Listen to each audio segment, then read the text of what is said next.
Speaker ने अपना reaction दिया है। वहीं कृषि कानूनों का विरोध कर रही कांग्रेस के विधायक विधानसभा में प्राइवेट मेंबर बिल लाने की बात कर रहे हैं, जिसको लेकर स्पीकर ज्ञानचंद गुप्ता ने कहा है कि एक लंबी प्रक्रिया है, आगामी विधानसभा सत्र में ये हो सकेगा, ये संभव नहीं लगता है। और इसके अलावा कई महत्वपूर्ण विषयों पर स्पीकर ज्ञानचंद गुप्ता से बात की है हमारे संवाददाता विपिन परमार ने।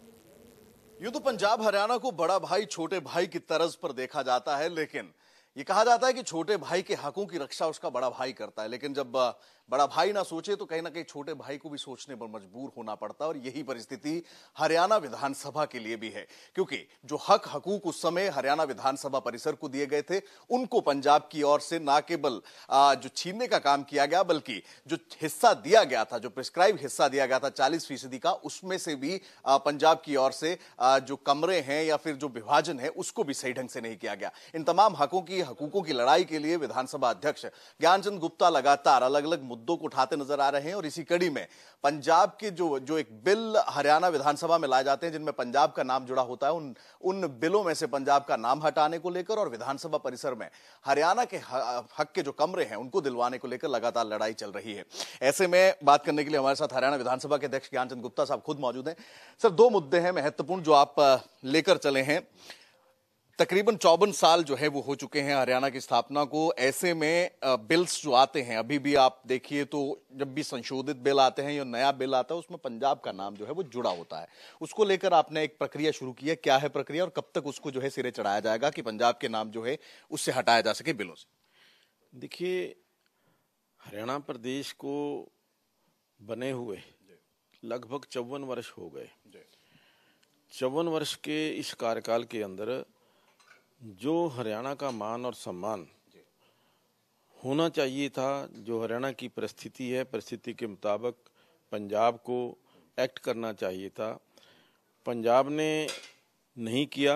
और मैं ये कहूँगा कि हरियाणा प्रदेश के अंदर भी ये महसूस नहीं हुआ कि जो पंजाब एक्ट है, जो एक्ट हमने फॉलो किए हैं, एकदम उनको हमने फॉलो कर लिया पंजाब के एक्ट्स को, सबको, लेकिन अपने कानून बने, अपने नियम बने, इसके ऊपर हरियाणा विधानसभा ने ध्यान नहीं दिया। मेरे संज्ञान में आया, मैंने जब स्टडी किया, पढ़ा, तो हर जगह लिखा होता है Punjab municipal act, Punjab excise and taxation act followed by Haryana. मतलब एक किस्म से हम पंजाब के पिछलग्गू बन करके काम कर रहे हैं। तो ये स्थिति मेरे दिमाग से ठीक नहीं है। मैं ये मानता हूँ कि हरियाणा का मान सम्मान भी उतना ही होना चाहिए जितना पंजाब का है। तो उस दृष्टि से एक प्रक्रिया मैंने शुरू की है। एक बैठक की थी 24 सितंबर को, आदरणीय जो हमारे चीफ सेक्रेटरी हैं हरियाणा सरकार के और LR, तो उनसे जब बैठक होने के पश्चात उन्होंने कहा कि ये सही विषय है, इसके ऊपर हम आगे चर्चा कर सकते हैं। तो उसी दिन ये निर्णय हुआ कि एक कमेटी का गठन किया जाए, जो कमेटी इसकी बारीकियों के ऊपर कैसे हम इनको पंजाब का शब्द हटा करके वहाँ पर हरियाणा का शब्द ला सकते हैं, क्या क्या उसके अंदर कार्रवाई करने की आवश्यकता है, एक कमेटी का गठन करने की बात कही थी। और कल ही जो हरियाणा सरकार के चीफ सेक्रेटरी हैं, उन्होंने इस कमेटी का गठन कर दिया है। LR जो हैं अपने हरियाणा प्रदेश के, वो इस कमेटी के अध्यक्ष हैं और 4 मेंबर्स जो हैं वो और इस कमेटी के अंदर लिए गए हैं। और 1 महीने की समय सीमा निर्धारित की है कि 1 महीने के अंदर हम ये सारा मसौदा तैयार करके विधानसभा के अंदर लेकर के जाएंगे और विधानसभा के अंदर जो भी प्रक्रिया अपनाने की जरूरत होगी वो पूरी करेंगे। मतलब क्या समझा जाए, 1 महीने के भीतर ये प्रक्रिया कंप्लीट हो जाएगी, नाम हटा दिए जाएंगे या कुछ और समय लगेगा? देखिए, 1 महीने के अंदर जो टेक्निकल चीजें हैं वो पूरी होकर के, क्योंकि विधानसभा का सत्र अब तो इस सत्र के बाद तो आएगा, जो बजट सत्र आएगा, तो उस सत्र के अंदर हम ये जो अपना अमेंडमेंट जो है वो लेकर के आएंगे। एक और आपने इनिशिएटिव लिया था, जो 40% हिस्सा 60-40 के रेशो में जो है वो विधानसभा परिसर को बांटा गया था, लेकिन 40% भी आपको नहीं मिला है।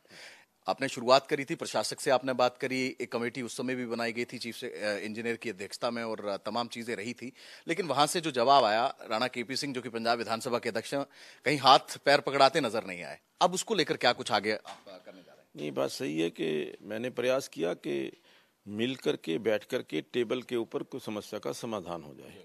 मैं खुद चल करके आदरणीय पंजाब के राज्य स्पीकर साहब के पास गया, उनसे निवेदन किया कि ये जो 1966 के अंदर जब हरियाणा और पंजाब बना था, ये वहाँ की प्रोसीडिंग्स हैं, हमारे पास वो प्रोसीडिंग्स हैं।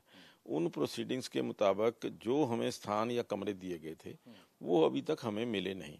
हमने उनको रूम नंबर भी दिए कि ये प्रोसीडिंग के अंदर ये नंबर लिखे हुए हैं और ये कमरे अभी तक आपके कब्जे में हैं, तो ये कमरे कम से कम हमें मिलने चाहिए। अब क्या क्या करने क्या जा रहे हैं आप? मतलब इनिशिएटिव तो आपने ले लिया, लेकिन अब क्या कानूनी जाएंगे, विधानसभा के अंदर रखेंगे तमाम सदस्यों से, क्या कुछ? देखिए, आने वाले इस विधानसभा सत्र के अंदर इस विषय को सभी सदस्यों के सामने रखेंगे, सदस्यों की राय लेकर के हम आगे बढ़ेंगे। उसके अंदर हमें चाहे वो मिनिस्ट्री ऑफ होम अफेयर्स आदरणीय अमित शाह जी जो गृह मंत्री हैं, क्योंकि चंडीगढ़ का जो प्रशासन है वो गृह मंत्री के अंडर आता है, तो उनसे भी मिलेंगे और अगर जरूरत पड़ी तो हम इसका लीगल ऑप्शन जो है हाई कोर्ट के अंदर जहां पे जाना पड़ेगा, लेकिन हम अपना हक लेके रहेंगे। 5 तारीख से जो सत्र आने वाला है उसका सर क्या कुछ टाइमिंग रहेगी, क्या कुछ प्रारूप रहेगा? और साथ ही साथ प्राइवेट बिल को लेकर जो है, प्राइवेट मेंबर बिल को लेकर काफी विपक्ष जो है वो लोगों के बीच में जा रहा है, आखिर क्या प्रावधान है इसका, क्या कुछ प्रक्रिया है, क्या प्रैक्टिकली पॉसिबल है कि वो स्टैंड करेगा? जहां तक आपने प्राइवेट मेंबर बिल की बात कही, हाँ, प्राइवेट मेंबर बिल कोई भी विधायक जो है वो ला सकता है, इसमें कोई दो राय नहीं है, लेकिन उसकी एक प्रक्रिया है।